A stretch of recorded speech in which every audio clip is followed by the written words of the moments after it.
meu ponto aqui é tentar entender o que vem a ser essa nova cristandade global. Isto é, em que países e continentes os principais ramos da cristandade, catolicismo, a igreja ortodoxa, os protestantes e pentecostais têm crescido. Talvez seja até meio surpreendente para alguns de vocês falar de crescimento da igreja hoje, mas vamos chegar lá. Outra questão para tratar aqui à tarde: qual o perfil doutrinal e ético dessa nova cristandade? E, finalmente, quais as implicações desse renovado crescimento para o planejamento missionário? Uma palavra introdutória, até para acostumar a gente com essa ideia de cristianismo global. Ela é uma expressão que tem sido usada já desde meados da década de 90, tanto na área de história da igreja como na área de história das missões, para falar desse avanço do cristianismo por todo o globo, especialmente na região sul, isto é, na América Latina, na Ásia e na África. Eu quero dar alguns detalhes históricos aqui nessa parte introdutória. Eu quero mapear com vocês brevemente esse cristianismo, esse crescimento espetacular do cristianismo, primeiro na África, depois Ásia, Oceania, depois América Latina, e no final, nos 20, 30 minutos finais, levantar algumas questões para nós pensarmos aí para o futuro. Mas aí você tem marcado a África no globo, e a África foi, desde os primórdios, principalmente a África do Norte, foi um bastião do cristianismo. Alguns dos principais teólogos cristãos da cristandade foram africanos, como Tertuliano, Cipriano, Agostinho. Então, até mais ou menos aí o VI século, a igreja foi muito forte no norte da África. Países hoje que são colocados ali como parte da janela 1040, lugares a serem evangelizados, como Argélia, Tunísia, Líbia, Egito, foram bastiões da fé cristã nos seus primórdios. Se nós cremos hoje, por exemplo, em Trindade, em graça, na obra do Espírito Santo por meio dos sacramentos, na necessidade de valorizar a igreja visível, isso tudo se dá por conta de homens que serviram a Deus na África nos séculos 3, 4, 5, até o século VI, século VII. Egito foi literalmente um bastião do movimento monástico. Todo o delta do Nilo, praticamente dos dois lados do delta do Nilo, havia uma comunidade monástica cristã fortemente enraizada ali naquela região. Só que a partir do século VII e século VIII, a igreja cristã praticamente deixou de existir ali, na medida que a fé do Islã, a fé muçulmana, começou a crescer e tomar toda a parte norte da África e parte da Península Ibérica também. Nos séculos XV e XVI, os católicos chegaram à África por meio na época dos grandes descobrimentos, e em muito pouco tempo o catolicismo se tornou muito forte na África. Hoje, mais ou menos, 120 milhões de africanos se identificam como católicos. A fé deles é basicamente conservadora e tradicional, ainda que frequentemente carismática e profética, uma ênfase profética. Mas o crescimento mais espetacular na África é literalmente do protestantismo e não tanto do catolicismo. Até o século XIX, a África era um continente vedado aos protestantes, mas na medida que a Inglaterra se tornou uma superpotência, o chamado Império onde o sol nunca se punha, os protestantes acabaram chegando na África, especialmente na África abaixo do Saara. As primeiras igrejas africanas, elas surgiram dessas igrejas de missão, especialmente igrejas episcopais, metodistas e congregacionais. Alguns dos principais missionários à África pertenciam a essas denominações principais, mas a partir da década de 1950, com o processo de descolonização da África, essas igrejas, originalmente igrejas de missão, acabaram se tornando igrejas independentes. Então surgiram uma série de novas igrejas, novas denominações no continente africano. A grande maioria dessas igrejas é independente, elas são pentecostais, com forte ênfase em curas, exorcismo, e não raro uma ênfase muito forte no ministério profético, no ministério carismático. Isto é, a figura do fundador é muito valorizada nessas igrejas. Só que o ponto para nós aqui é o seguinte: em 1900, mais ou menos aí 20, 30 anos depois do começo do movimento protestante missionário na África, se contava mais ou menos entre 8 e 10 milhões de protestantes nesse continente. Em 2000, no ano 2000, havia cerca de 380 milhões de protestantes espalhados em 53 países, o que dá um total de 40% da população africana. Esse é considerado o mais espetacular crescimento religioso de toda a história. Em nenhum continente, em nenhuma época da história, houve um crescimento tão acentuado da fé protestante, no caso a fé evangélica, como nesses últimos 60, 70 anos na África. Dois pontos muito importantes aqui, curiosos inclusive. O principal evangelista, o evangelista que faz mais sucesso na África, é um alemão ainda vivo chamado Reinhard Bonk. E numa noite, em 2000, numa única noite, ele chegou a pregar para 1.600.000 pessoas. Ele é chamado apóstolo da África, ele é uma figura que tem recorrentemente ido pregar na África, mas não sei se você consegue entender isso. Uma pessoa, um homem pregar numa única noite para quase 1 milhão ou mais de 1 milhão de pessoas. Hoje, um outro dado muito curioso, hoje você tem mais anglicanos na África do que nos Estados Unidos e na Inglaterra. Só na Nigéria você tem 20 milhões de anglicanos, enquanto nos Estados Unidos você tem 3 milhões de anglicanos. Então a fé episcopal, uma fé tradicionalmente branca, anglo-saxã, ocidental, se tornou hoje uma fé dominantemente africana. Quando você pensa num episcopal de destaque, o primeiro nome que vem não é o nome do falecido e honrado John Stott, mas é o nome de Desmond Tutu, que foi Nobel da Paz e ganhou o Prêmio Nobel da Paz em 84 por conta da sua luta contra o apartheid. Então, vai guardando esses dados aí, daqui a pouco a gente vai tentar amarrá-los no final. Pensando em termos de Oriente Médio, berço da cristandade, desde década de 40, 50, uma pressão muito forte do islamismo, aonde o cristianismo originalmente começou. Até a operação militar americana no Iraque, em 2003, o Estado iraquiano permitia liberdade de culto na África, mas desde aquela época, quando contra sem o aval da ONU, as forças dos Estados Unidos e da Inglaterra invadiram o Iraque, os cristãos têm sido obrigados a emigrar em massa daquele país. Eles têm se estabelecido ao norte do país, na fronteira com a Turquia, entre os curdos, e ali eles têm liberdade de culto e a liberdade para pregar o evangelho também. No Irã, nós estamos acompanhando o drama daquele irmão que está literalmente com a espada no pescoço. As igrejas têm sido sistematicamente invadidas nos últimos anos, muitas prisões, confiscos de Bíblia. Alguns anos atrás, um pastor da Assembleia de Deus foi assassinado naquele país. Curiosamente, quem estuda a história do cristianismo, séculos 3 e 4 depois de Cristo, havia uma comunidade cristã muito forte na chamada Pérsia, no Irã e no Iraque. O cristianismo literalmente transbordando as fronteiras do Império Romano, chegando nesses países, e agora, especialmente depois da Revolução iraniana de década de 80, os cristãos sendo perseguidos lá, também perseguidos no Iraque, quando os xiitas, a partir da ascensão ao poder dos xiitas. Na Síria, 10% da população ainda é cristã ortodoxa, ligada ao ramo ortodoxo da cristandade, mas muitos desses cristãos estão emigrando, saindo do país, por falta de perspectivas econômicas e também perseguição.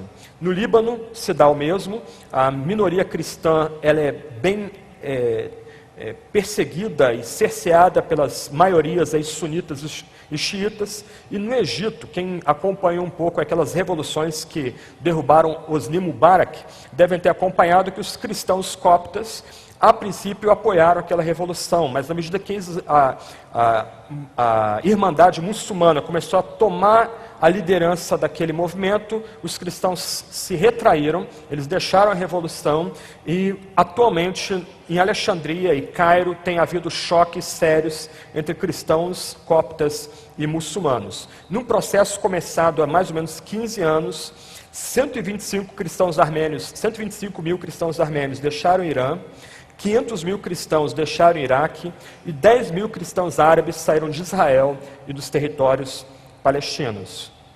Indo um pouco avante, agora tratando um pouco da Ásia, O cristianismo chegou ali entre os séculos 16 e 17, também na época dos grandes descobrimentos, das grandes navegações. Chegou o cristianismo ali por instrumentalidade dos missionários católicos, portugueses e espanhóis. Eles chegaram à China, à Índia, Malásia, Japão e Vietnã. Em 1700, já havia na China uma comunidade de 200 mil católicos. Isso é surpreendente. A maior parte deles em posição de destaque naquele país. No sudeste da Índia, há uma igreja chamada Igreja Mar Tomé. Diz a tradição que foi fundada pelo apóstolo Tomé, em Kerala, é o único estado cristão da Índia. E quando os portugueses chegaram na Índia, em 1492, eles descobriram uma igreja completamente estabelecida, firmemente estabelecida, que é essa igreja de Mar Tomé. Hoje essa igreja tem cerca de 1 milhão de fiéis na Índia. Hoje, cerca de 3% da população cristã na Índia é cristã, é evangélica. Aproximadamente mais ou menos 23 milhões de fiéis. Eles são severamente perseguidos pelos hindus, especialmente porque a maior parte desses cristãos, católicos protestantes, são Dalits, aquelas camadas mais baixas na visão hierárquica que os hindus têm da vida, da representação da vida. Hoje, os Dalits representam 90% dos membros da igreja protestante da Índia Meridional, metade da igreja da Índia Meridional, que é uma igreja evangélica também, e 60% dos 16 milhões de católicos são Dalits. Em alguns estados da Índia, há leis proibindo a conversão e mudança da religião. Na Birmânia, atual Mianmar, o nome aí depende de quem está no poder naquele país, uma antiga colônia inglesa. O cristianismo chegou ali no século X por instrumentalidade dos cristãos nestorianos. Então, quem lembra dos debates da cristologia aí, do bispo Nestório, ele foi banido do Império, seus discípulos banidos do Império Romano. Então, esses homens banidos do Império Romano levaram o cristianismo para a Birmânia no século X. No século XVI, o catolicismo chegou ali. No século XIX, chegou o protestantismo, com Adoniran Judson Batista. Atualmente, o cristianismo tem crescido muito fortemente em Mianmar, ou na Birmânia, só que a junta militar que domina aquele país já há bastante tempo, eles têm limitado a liberdade de culto dos cristãos ali e perseguido também os cristãos naquele país. Vietnã, havia, até o final da Guerra do Vietnã, uma comunidade majoritariamente católica muito forte, só que com o fim da guerra e o comunismo tomando o poder ali, eles tiveram que migrar, especialmente para o Ocidente e Estados Unidos. A Indonésia talvez seja o caso mais interessante aí. Evidências apontam que já no século VII haviam cristãos na Indonésia.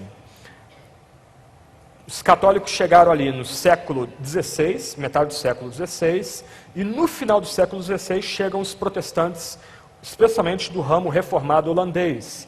O nosso amado João Ferreira de Almeida, que devemos Bíblia para ele, foi pastor ali na Indonésia.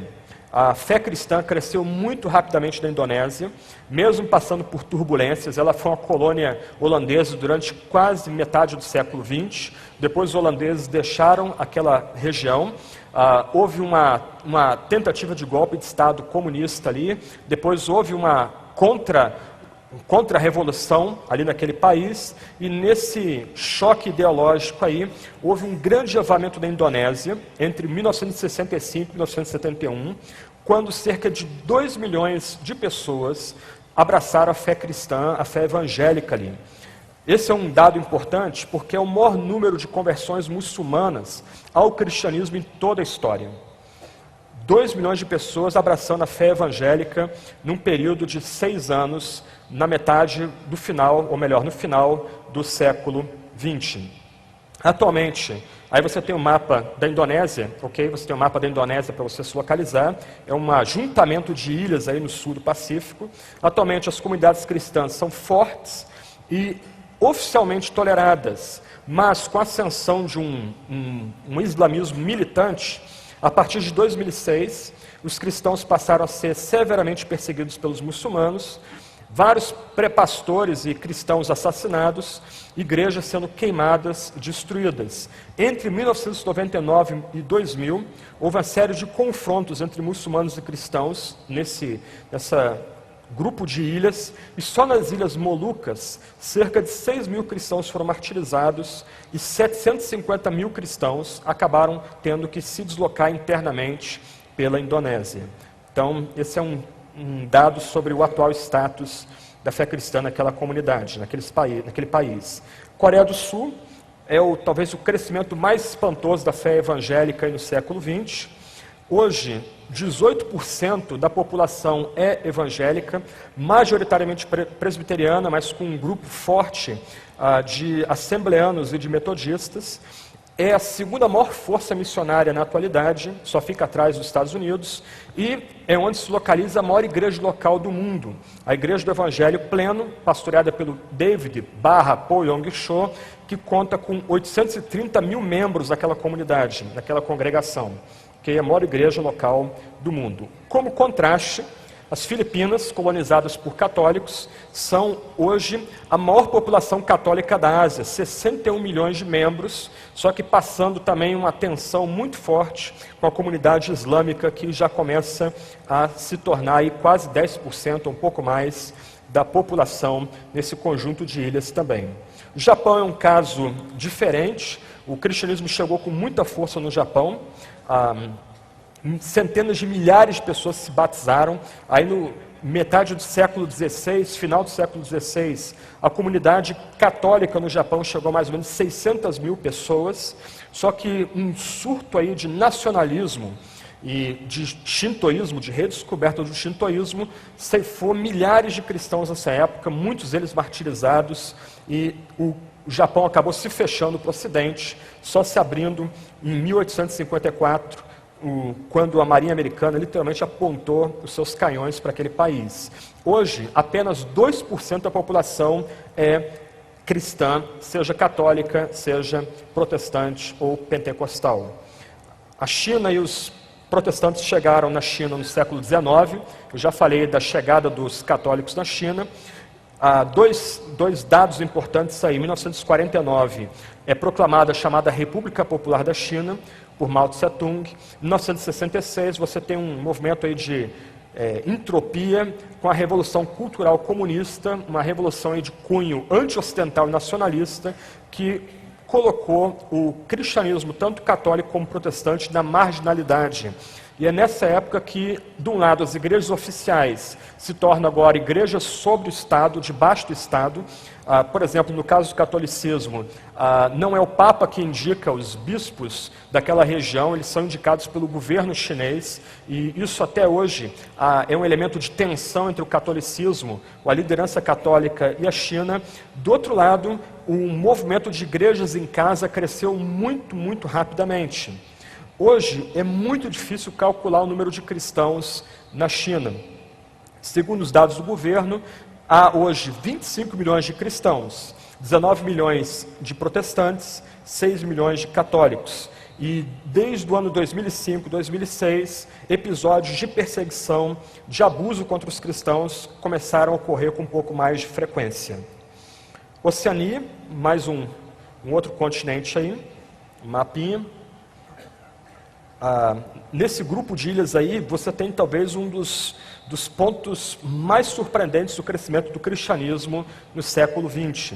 Papua Nova Guiné, você tem aí 1000 grupos de tribais diferentes, 800 idiomas e dialetos, é a maior diversidade linguística do mundo, só que 95% da população da Nova Guiné considera-se cristão. Isso desde o século XIX, quando o protestantismo, o catolicismo chegaram ali naquelas ilhas. Algumas ilhas do Pacífico Sul, você tem aí 66 idiomas entre essas várias ilhas. Você tem partes da escritura sendo traduzidas para 24 idiomas ali do Pacífico Sul, e 95% da população das ilhas do Pacífico Sul se afirmam cristãs. Em algumas dessas ilhas, houve uma ilha, agora não me lembro se é Tuvalu, eu esqueci o nome dela, convocou sua marcha para Jesus, notórias aqui no país, praticamente toda a população daquela ilha estava na rua, participando daquela marcha. Isso é um negócio surpreendente. Em 150 anos, o cristianismo, especialmente evangélico protestante, se tornando dominante nos mares do sul. Quanto à América Latina, ela foi colonizada por católicos espanhóis e portugueses, e somente no século XIX que o protestantismo de missão chegou para ficar. Nos primórdios do catolicismo, esse é um problema histórico do catolicismo no Brasil, a falta de vocações sacerdotais, a falta de sacerdotes no país, gerou uma síntese religiosa que é o que domina o catolicismo na América Latina até hoje. Já que não se tem sacerdotes, já que não se tem acesso aos sacramentos da igreja, os fiéis então concentraram-se em aspectos da devoção que não precisavam do clero, como a devoção aos santos e à Virgem Maria, como é chamada por eles. Atualmente, 424 milhões de católicos batizados se encontram na América Latina, cerca de 42% da população da América Latina se identifica como católica. Desculpa, na verdade não, 42% total global se identifica. A Igreja Católica na América Latina responde por 42% do total global de católicos. O protestantismo chegou no século XIX, você tem no quadro algumas datas aí para quem quiser registrar: episcopais, presbiterianos, metodistas, luteranos, batistas e menonitas. E a partir dessa chegada, o cristianismo primeiro começou a alcançar a classe média, as classes mais elevadas, especialmente aí usando as escolas e hospitais fundadas por protestantes, só que coincidindo com os regimes de exceção que começaram a aparecer na América Latina na década de 60, as igrejas protestantes cresceram em número, especialmente os grupos pentecostais no Brasil, no Chile, no México e na Guatemala. Hoje, a Assembleia de Deus é aquela denominação que prova o mais espetacular crescimento nessas regiões. Nenhuma outra denominação cresceu tanto quanto as Assembleias de Deus. E na América Latina, 70 milhões de pessoas se identificam como protestantes e pentecostais professos. Isso é um panorama rápido, bem rápido, desse crescimento do cristianismo nos últimos 100 anos. O ponto aqui é que nunca o cristianismo cresceu tanto como nesses 100 anos. Obviamente eu estou usando a expressão cristianismo de uma forma bem lata, eu estou pensando em quem crê que a Bíblia é a palavra de Deus, quem crê em Jesus como Messias, morto na cruz, quem crê em ressurreição. Eu não estou muito preocupado em questões periféricas ou secundárias, mas o ponto é, o cristianismo hoje cresce e cresce muito. E segundo um pesquisador, que eu vou citar ali daqui a pouco, tem crescido tanto ou mais até do que a fé muçulmana, a fé islamita. Ok, quais são então os novos rumos desse cristianismo global, esse cristianismo do sul? Então, uma frase, ou alguns pontos para a gente começar a pensar aí. Em cerca de um século, o eixo do cristianismo mudou. Se no começo do século XX, aproximadamente 70% da população cristã mundial vivia na Europa, no fim do século XX, esse total caiu para 28%. Atualmente, e daí essa visão panorâmica que tivemos agora, a América Latina e a África combinadas contam com cerca de 40% do total global de cristãos da atualidade. Philip Jenkins escreveu um livro que eu julgo que é leitura obrigatória para quem quer aprofundar esses temas dessa introdução que a gente está tendo agora à tarde, essa questão do cristianismo global. Eu queria recomendar esse livro, A Próxima Cristandade. Curiosamente, ninguém fez resenha desse livro, ele foi lançado por a editora secular, a editora Record, talvez a principal editora secular aqui no nosso país. Eu, até onde sei, eu não li resenhas desse livro, não li reações desse livro. Ele foi escrito por um cristão episcopal americano, e ele tenta mapear as implicações doutrinais, sociais, políticas dessa nova cristandade. Ele diz o seguinte: o cristianismo deverá ter uma explosão de crescimento mundial nos próximos 100 anos. Ele está escrevendo isso no ano de 2000, antes do 9 de setembro. Mas a vasta maioria dos fiéis não será branca, nem europeia, nem tampouco euro-americana. Embora surjam sinais de índices fenomenais de crescimento populacional nos países muçulmanos, o fato é que índices similares, ou até mais altos, também são encontrados em países cristãos já populosos, sobretudo na África. Ao lado da eflorescência muçulmana, haverá também uma explosão populacional cristã, a miúde, nos mesmos países ou nações adjacentes. Nos últimos 100 anos, ele continua dizendo, o centro de gravidade do mundo cristão deslocou-se inexoravelmente para o sul, para a África, a Ásia e a América Latina. Já em nossos dias, as maiores comunidades cristãs do planeta encontram-se na África e na América Latina. Aqui um ponto importante. Se quisermos visualizar um cristão contemporâneo típico, devemos pensar não mais num branco anglo-saxão, mas numa mulher residente numa aldeia na Nigéria ou numa favela brasileira. Então, nesse sentido, o cristianismo do século XXI não está apenas sobrevivendo, mas está muito bem obrigado, crescendo com muita velocidade, com muita força, se expandindo de verdade. Aqui você tem uma tabela baseada em alguns levantamentos que Jenkins tem sugerido. Entre colchetes você tem o tamanho da população e na coluna ao lado você tem uma projeção do crescimento do cristianismo.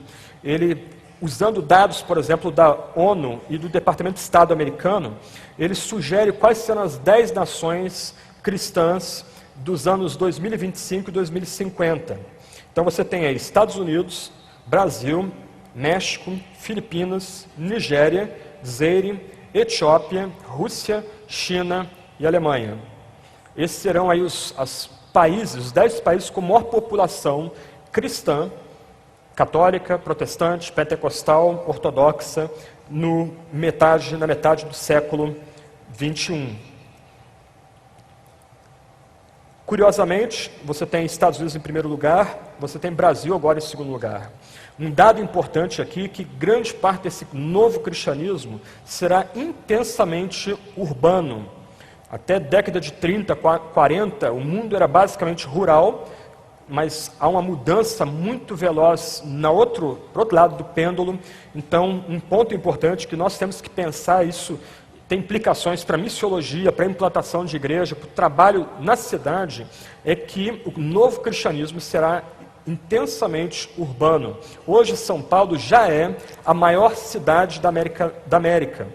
No ano 2050, ela vai ser a 4ª maior cidade do mundo, o maior complexo urbano do mundo, só perdendo para algumas cidades na África e para Xangai, hoje, na China. Então, um quadro de projeção para os próximos 25, 50 anos aí. Curiosamente, os únicos países europeus nessa tabela, a Rússia, onde a Igreja Ortodoxa continua muito forte, cerca de 30% da população russa ainda tem ligações ancestrais com a Igreja Ortodoxa, e a Alemanha. A gente tem algumas caricaturas curiosas sobre a Alemanha, mas ela constando aí como o único país europeu onde o cristianismo não só é forte, dominante na sociedade, mas tende também a crescer. Qual é o perfil da nova cristandade? Essas novas igrejas pregam a fé pessoal profunda e uma ortodoxia comunal, assim como o misticismo e o puritanismo, todos calcados na clara autoridade das Escrituras. Vamos tentar entender esse perfil traçado pelo Jenkins aí. Primeiro, essa nova cristandade é uma cristandade que exige a fé pessoal em Jesus Cristo. É uma comunidade que é intensamente experimental, focada na experiência. É uma comunidade hoje aberta para as operações do Espírito Santo. Um traço talvez mais acentuado é uma ênfase muito forte nos dons espirituais e na contemporaneidade dos dons espirituais. Há uma ênfase basicamente ortodoxa nessa nova cristandade. Dogmas centrais da fé cristã, como a morte vicária de Jesus, a ressurreição de Jesus entre os mortos, a presença de Jesus com a sua igreja aqui na terra, por meio do Espírito Santo, a ênfase na igreja visível, na comunidade visível, são muito fortes da nova cristandade. Uma ênfase, daí a expressão puritanismo é empregada, uma ênfase muito forte em valores éticos bem acentuados, bem clarificados. E a ênfase na autoridade das Escrituras, ainda que algumas vezes a leitura das Escrituras possa ser uma leitura bem devocional, algumas vezes quase ingênua, mas há uma ênfase muito forte que quando você lê o texto bíblico, Deus fala de fato no texto bíblico. Em suma, o perfil da nova cristandade é um perfil essencialmente conservador. Okay? Isso abre um ponto interessante aqui, porque hoje, por exemplo, na Europa, especialmente nas igrejas episcopais na Inglaterra e nos Estados Unidos, igrejas presbiterianas nos Estados Unidos, a igreja luterana na Alemanha, há uma abertura muito forte para a teologia liberal, ou para variantes da teologia liberal. Começaram aí no século XVIII, que descreem da autoridade da Escritura, da inspiração do texto bíblico, descreem milagres, descreem da ressurreição de Cristo entre os mortos, mas quanto mais vai se criando um hiato entre essas duas faces da cristandade visível, mais a gente vai vendo que uma fé basicamente ortodoxa é o que predomina nessas novas igrejas. Em outras palavras, a teologia liberal é uma teologia irrelevante no Sul. Pega a teologia sistemática de Paul Tillich, ou pega Jesus Cristo e mitologia, o Novo Testamento e mitologia, e sobe à favela para ler isso para a sua comunidade da favela. Vai ler lá que Cristo não ressuscitou dentre os mortos de fato, que não tem como mais se crer nisso para pessoas vivendo em completa exclusão social, sem os favores do Estado. Vai afirmar isso numa favela. Você sai corrido dali. Não tem nem espaço para fazer nada ali. Pode tentar criar uma ONG, não uma igreja. Igreja não vai conseguir fazer nada ali. As pessoas vão até achar engraçado aquilo ali. Porque o que elas esperam é um Deus que se revela, é um Deus que age, um Deus que cura, um Deus que falha as necessidades imediatas daquelas pessoas ali. Um parênteses aqui, eu recomendaria que vocês procurassem um documentário chamado Santa Cruz. Ele passou no canal GNT alguns anos atrás, é meio difícil de consegui-lo, mas você tente dar um jeito aí para você dar uma olhada nele. Um documentário curioso, ele acompanha os 9 meses de fundação e estabelecimento de uma igreja chamada Jesus Cristo é o Meu General, na zona oeste do Rio de Janeiro, em Santa Cruz, no Rio de Janeiro. Um documentário muito legal, que tem a capacidade de destruir muitas caricaturas que nós, tradicionais, temos dos pentecostais. Você vê ali pessoas lendo a Bíblia, pessoas buscando ser alfabetizadas para ler a Bíblia, analfabetos decorando a Bíblia, algo humilhante para mim. Você vê pessoas tendo agora convertidas, tendo um novo senso estético, montando a sua igrejinha, pintando a sua igrejinha, deixando a igreja bonita, pintando o nome da igreja bem bonitinho, todo arrumadinho. Você vê uma cura extraordinária naquele documentário, sem narração, é simplesmente registrado pela câmera. O que nós temos ali, na verdade, me parece, é uma obra de Deus. A teologia liberal não consegue penetrar nessas sociedades, ela é completamente irrelevante nesse novo cristianismo global. O perfil dele é um perfil essencialmente conservador. Os integrantes de uma nova igreja dominada pelo Sul tenderão a estar entre os mais pobres do planeta, num contraste marcante com o antigo mundo dominado pelo Ocidente. Essa é outra marca da nova cristandade, dessa cristandade global. Uma igreja marcada por pobreza, uma igreja marcada pela perseguição, onde a Bíblia talvez tenha muito mais a ver com as necessidades imediatas dela do que com aquelas pessoas no Ocidente, no mundo anglo-saxão. Um outro ponto aí. À medida que continuar a se expandir e amadurecer, o cristianismo meridional certamente desenvolverá um espectro teológico mais amplo do que hoje, e é possível que emerjam tendências liberais ou secularizantes mais fortes. E isso a gente vê no Brasil. Por exemplo, a ideia do teísmo aberto, ela surgiu no país em círculos aparentemente pentecostais. Mas qual a relevância dessa ideia fora de um ambiente classe média alta, classe alta de São Paulo? Você vê pastores em favelas pastores pentecostais dizendo que Deus se arrisca, que Deus não conhece o futuro, que o futuro está em aberto, que você é o artesão da história. Você vê isso numa favela, numa comunidade carente, você vê isso num ambiente rural nosso. Esse tipo de mensagem tão bonitinha não faz nenhum sentido para aqueles excluídos socialmente. Então, na nova cristandade, haverá esses bolsões de liberalismo, como já encontramos aqui no Brasil, alguns seminários ainda espelhando a teologia europeia do década de 20, década de 30, do século passado, mas seminários que são inexpressivos, sem relevância nenhuma no meio do cristianismo mais amplo, aqui no Brasil e na região sul. No futuro previsível, Jenkins continua, a corrente dominante do cristianismo mundial emergente será tradicionalista, ortodoxa e voltada para o sobrenatural. Isso aqui é muito curioso. Deixa eu falar da cena americana aqui, uma ilustração desse ponto.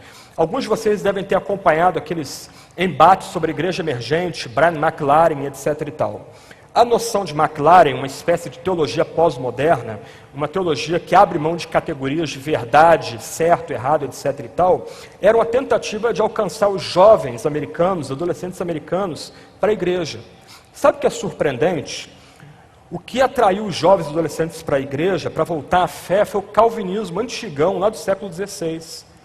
A igreja emergente virou, por assim dizer, um guetinho de adultos brancos em crise de meia-idade. Alguns anos atrás, o livro de Brian McLaren ganhou o prêmio da Associação Evangélica Brasileira de Literatura de livro do ano. Quem agora sabe, ou quem pensa em Brian McLaren hoje, 3, 4 anos depois que esse livro foi celebrado como grande lançamento do ano aqui no Brasil? Só que você entra na internet, você vê lá, tenta traçar o perfil de blogueiros. Garotada aí, faixa de 18, 25 anos, basicamente reformada ou pentecostal, basicamente ortodoxa. Cadê os blogueiros aí de igreja emergente? Você conta nos dedos. Ok? Então, o perfil da nova cristandade é basicamente evangélica, tradicional e ortodoxa e aberta a essa intervenção de Deus sobrenatural. Em 2000, nós tínhamos esse seguinte perfil do cristianismo. Você tem aí, de um lado, as denominações cristãs, do outro lado, o número em milhões. 1 bilhão e 57 milhões de católicos, 386 milhões de independentes, os protestantes chegando a 342 milhões, ortodoxos 215 milhões, anglicanos 79 milhões, cristãos marginalizados 26 milhões, um total de 2 bilhões, 105 milhões de cristãos espalhados pelo mundo. Quais são os desafios, então, para o século XXI? A fé cristã, aqui agora toca uns desafios para missões, para nós pensarmos missões. A fé cristã se encontra em franco declínio em muitos dos países europeus, cada vez mais secularizados. Portugal, Espanha, França, Itália, Grã-Bretanha, Suíça, Holanda, República Tcheca, países que eram tradicionalmente cristãos, hoje se tornaram campos missionários.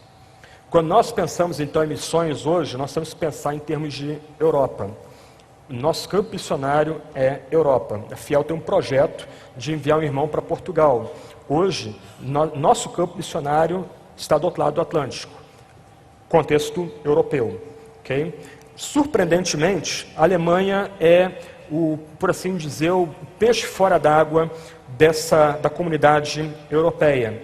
Em 2008, 62% da população alemã se identificou como cristã, seja protestante, seja luterana, quase meio a meio, e você tem aí uma série de grupos minoritários, como igrejas batistas, metodistas, evangélicas livres, russo-alemãs, carismáticas e pentecostais. 24% da população alemã é não religiosa, ateísta. E esse grupo majoritariamente se concentra na antiga Alemanha Oriental, na antiga República Federal da Alemanha.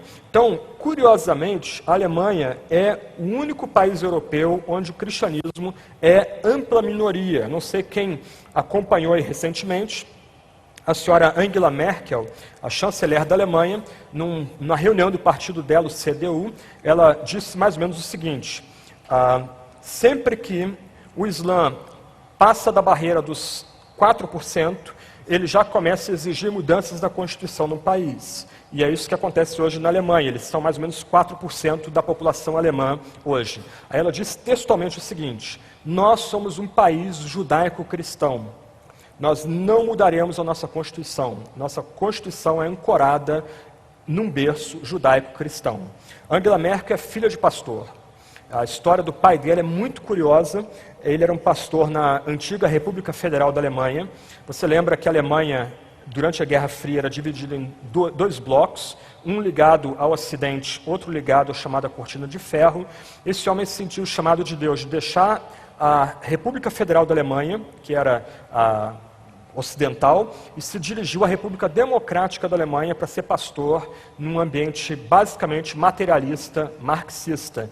E Angela Merkel foi criada nesse ambiente aí de marxismo e materialismo. Mas ela se identifica como cristã e ela lembra que o país dela tem um sólido bastião do cristianismo no contexto europeu.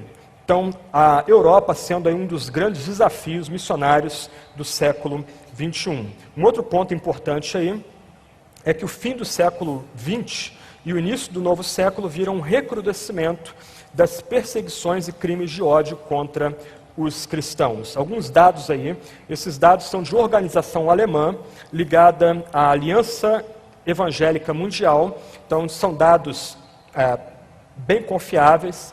Então, segundo esse organismo, em 1970, contava-se aproximadamente 230 mil cristãos martirizados em todo o mundo, especialmente no Sul.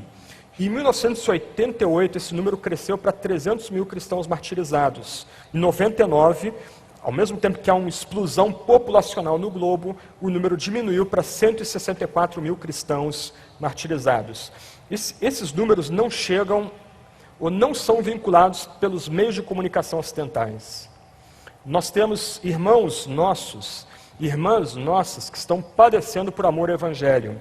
E os meios de comunicação simplesmente fazem a tábula rasa, fazem literalmente uma cara de paisagem perante esses números. São números de genocídio.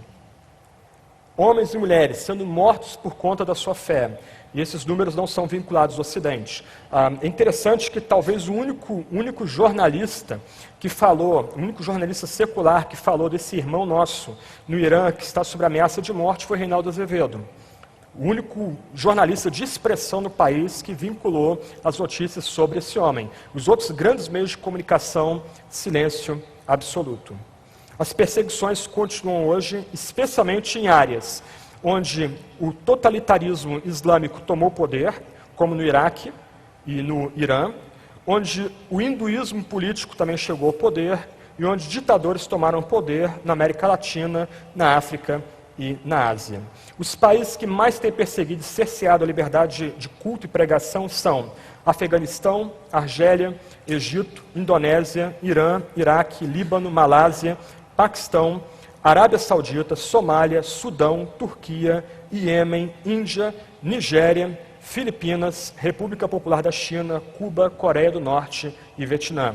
Esses países têm que estar literalmente lá no topo das nossas orações e petições das nossas igrejas, pedindo para Deus abençoar o povo de Deus nesses países, Deus dá coragem, Deus dá força para aqueles cristãos daqueles países, eles permanecerem firmes em Cristo, mas também Deus abre portas para que o Evangelho seja pregado ali. Um outro ponto importante hoje tem a ver com a ideia de Estado, de laicização do Estado laico. Eu diria o seguinte: o que nós, evangélicos, defendemos é a separação entre igreja e Estado. Essa linguagem de Estado laico penetrou em nosso inconsciente, a gente continua repetindo-a sem nem entender as raízes do conceito, as implicações do conceito. Há, na verdade, duas visões antagônicas de Estado laico, a inglesa e a francesa. Uma vem de John Locke, outra de Voltaire. A visão inglesa é a visão que eu defendo. Isto é, nós vemos numa praça pública, numa arena pública, e todos têm liberdade de expressão. É assim que tem que ser. Um cristão, ele fica de pé, ele pode falar do que ele crê. Um Dawkins, a gente não concorda com ele faz uma caricatura da nossa crença, mas ele tem liberdade de se expressar, ficar de pé e falar o que ele quer falar. Só que essa visão que é dominante da cultura inglesa americana não é a visão que chegou no Brasil. Quando se fala aqui de Estado laico, tem-se a noção francesa de Voltaire, em que o Estado é laico e a fé cristã, especialmente a fé cristã, ela tem que ser privatizada. Isto é, não há espaço para tornar a nossa fé ou expressar a nossa fé na arena pública. Então, uma tensão que os cristãos têm sofrido no Ocidente tem a ver com a ascensão do que eu chamaria de radicalismo iluminista. Um autor que eu gosto, um jornalista que eu gosto, ele vai chamar de fundamentalismo iluminista.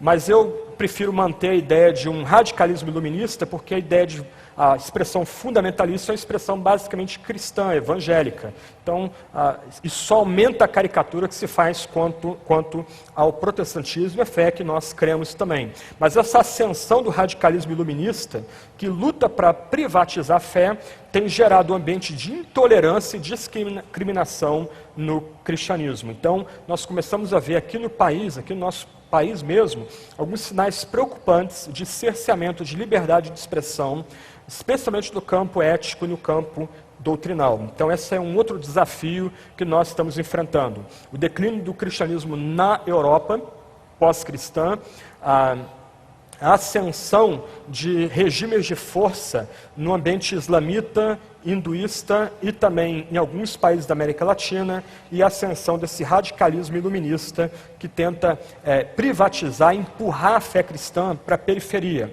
Você pode ser cristão, eles dizem, mas você não pode expressar isso no ambiente público. Você pode expressar isso em casa, para os seus filhos quando muito, você pode expressar isso no ambiente da igreja, mas não traga isso para a arena pública. Curiosamente, ao mesmo tempo que eles querem privatizar a nossa fé, outras interpretações religiosas acabam assumindo a parte dominante aí nesse embate que nós estamos enfrentando. Por fim, você tem um quadro aí sobre o equilíbrio religioso de poder entre as maiores nações do século XXI. Você tem na primeira linha os países maciçamente muçulmanos do século XXI, Paquistão, Bangladesh, Arábia Saudita, Turquia, Irã e Iêmen. E o desafio aqui é como chegar nesses países onde o cristianismo é proibida qualquer manifestação cristã ou apresentação cristã ali nesses países. Países predominantemente muçulmanos, com minorias cristãs significativas, onde já começa a se criar um embate, como na Indonésia, entre essas duas crenças. Você também tem Egito e Sudão, onde você tem minorias cristãs muito fortes. Você tem países maciçamente cristãos, como Estados Unidos, Brasil, México e Rússia. Você tem países predominantemente cristãos, com minorias muçulmanas significativas e altamente politizadas e que também querem espaço nas constituições desses países, como Filipinas, Congo e Alemanha.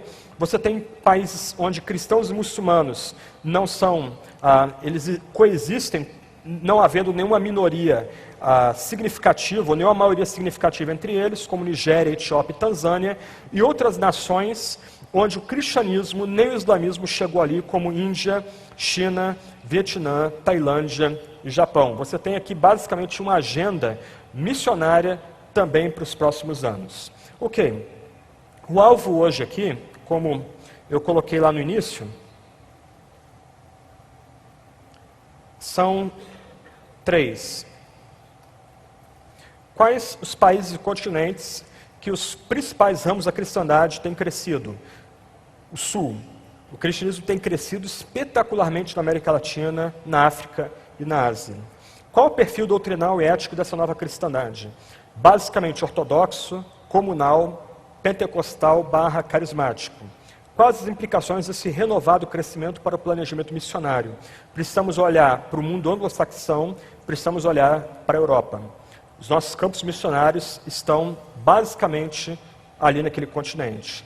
Uma questão que o Jenkins levanta é que uma das esperanças dele é que as ondas de migração que começam a aumentar agora no século XXI, gente saindo do sul para o norte, leve o cristianismo a ser revigorado e renovado na Europa, especialmente na Europa de fala hispânica e fala portuguesa, e também nos Estados Unidos. Você hoje tem nos Estados Unidos comunidades hispânicas, evangélicas, muito fortes e atuantes lá também. Então, uma das esperanças de tentar reintroduzir o cristianismo no Ocidente anglo-saxão e europeu é o movimento migratório do sul para o norte. Mas, me parece, ali nós temos já um mapa para pensar missões, um mapa para pensarmos em termos de estratégias missionárias. Talvez usando as comunidades brasileiras evangélicas já presentes nesses países, para partir delas, igrejas de 50, 100 membros aí que você tem na Europa, em vários países da Europa, a partir dessas comunidades brasileiras, você disseminar de novo o evangelho no chamado Velho Mundo. Quinta-feira, eu gostaria de tentar trabalhar com vocês a seguinte questão: como fazer teologia nesse novo contexto? E qual o papel de uma teologia reformada, evangélica e reformada nesse novo contexto? O meu ponto é como nós podemos servir esse novo cristianismo global que veio para ficar e pelo qual a gente deve ser grato. Nunca o cristianismo cresceu tanto. Isso tem que aquecer o nosso coração, isso tem que renovar nossas forças, isso tem que nos ajudar a nos inserir nesse movimento do Espírito de Deus na região sul. Vamos orar e nós estamos dispensados. À noite nós estamos retornando, então, 7 horas aí para as nossas conferências. Eu estarei orando e a gente se despede. Senhor, nós somos gratos pelo tanto que o Senhor tem feito. Ó Deus, Teu Espírito tem sido de fato derramado sobre toda a terra. A Tua palavra, Joel, que começou a ser cumprida em Pentecoste, tem encontrado cumprimento hoje. Ó Deus, homens e mulheres, ricos e pobres, homens de todas as etnias, homens de toda raça, tribo, língua e nação, têm sido alcançados pela Tua graça. Ó Deus, nós somos gratos por isso.